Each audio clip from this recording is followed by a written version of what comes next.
Dan, press the button. Ahoy, ahoy, welcome to a brand new, somewhat new... segment, new format. We're going to call it Ramble on Double Feature. Over there is handsome Dan Nye. Sitting right over there is clever Eric Muller. I can't think of an R word that deals with two things. A ramble on redundancy. Ooh, Ramble on Redundancy. So, essentially, this is just a reactions, but we're shoving in two into one video because they're similar styles of movie. They're both R-rated comedies, and they both have been out for over a month. So if you haven't watched them by now, Dan's going to tell you why you should watch it on Netflix. I'm going to nutshell it for you. So, nutshell, first, let's go with Super Troopers 2. Okay, even though that came out second. We'll go with that first. Super Troopers 2 has been long in discussion. And this is something I was really looking forward to. I remember when this movie was titled Super Troopers 78. And the idea was it was actually going to be a prequel, and they were all going to be their characters' fathers. And I'm like, oh, that sounded funny. I think that would have been better. I'm like, oh, it sounded funny. So anyway, long story short, that didn't happen. That fell through. They went on Kickstarter? Yeah. They went on Kickstarter, asked for a whole bunch of money, raised like $2 million real quick. Yeah, got it real quick. Because the first one is... For at least me, a cult classic. It is. Like, it's one of those things... It's a solid comedy. If you saw it at the right point in your life, you loved this movie. If you were outside of that... Yeah. If you were outside of that, like, 4-year window, you're like, what is wrong with you? I once had a senior citizen return it because he thought it was disgusting.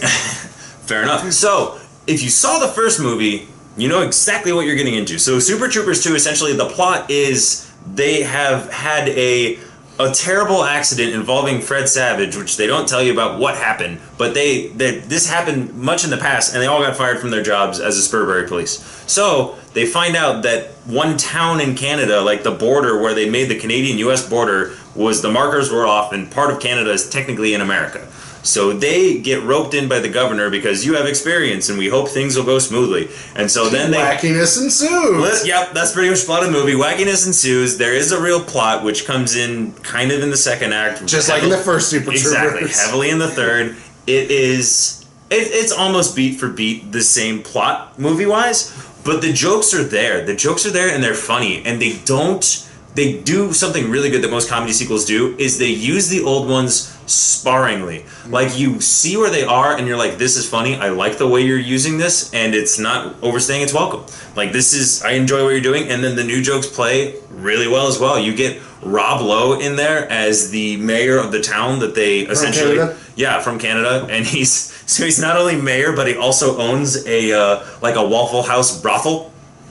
Because that's the thing they have in Canada. Seems legit. Yeah. And then, Taylor Labine, another comedian, and then Will Sasso also play Mounties that they kind of quarrel with. But yeah, wackiness ensues. That's Super Troopers 2 in a nutshell. All right, and the next movie stars Mr. Juan Cena. And he plays somehow a father of a high school senior who's going to lose her virginity in Blockers. So not only does it star John Cena, but it stars Leslie Mann. Yep.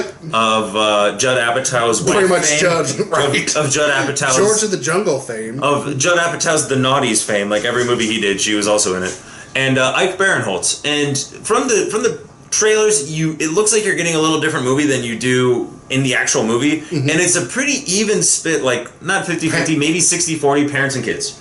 So parents maybe 60, kids maybe 40, but you actually get a really good through line with the kids when they're going into prom night, how a lot of them have conflicts, how some of them are, underage people doing drugs and drinking, and then there's some sexuality issues as well. And then you get that was Juan Cena making a cameo.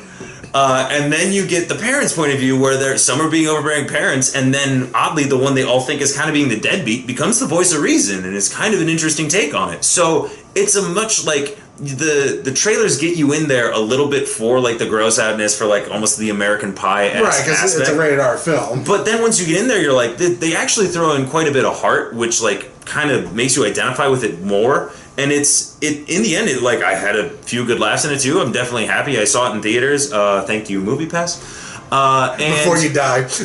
I need to start using it more often. So yeah, but I mean, again, another solid R-rated comedy. If these make a little bit of a comeback, I'll definitely be interested. All right, rate Super Troopers. Super Troopers, I'm gonna give that a C+. All right, and Blockers. Blockers has a little bit wider appeal and is a little more for everybody. I'll give that a B. All right, and if you're stranded on a desert island, which one are you bringing with you? Probably Blockers, just because I feel like there's more rewatchability and there's more heart actually in this movie, and probably better acting. I'm just gonna be honest. John Cena's the man. All right. So let us know what you think of Ramble on Redundancy. Over there being redundant is Handsome Dan Nye. Over here being redundant is Handsome Dan Nye, but sitting over there is Clever Eric Muller. Hey. Thank you for making it this far for our new little experiment. As always, like, comment, subscribe, and share. We appreciate hearing from you. If you liked or hated these movies, let us know, because I thought they were both okay. Perfect for Netflix and chill. Yep. Ramble on. Bye.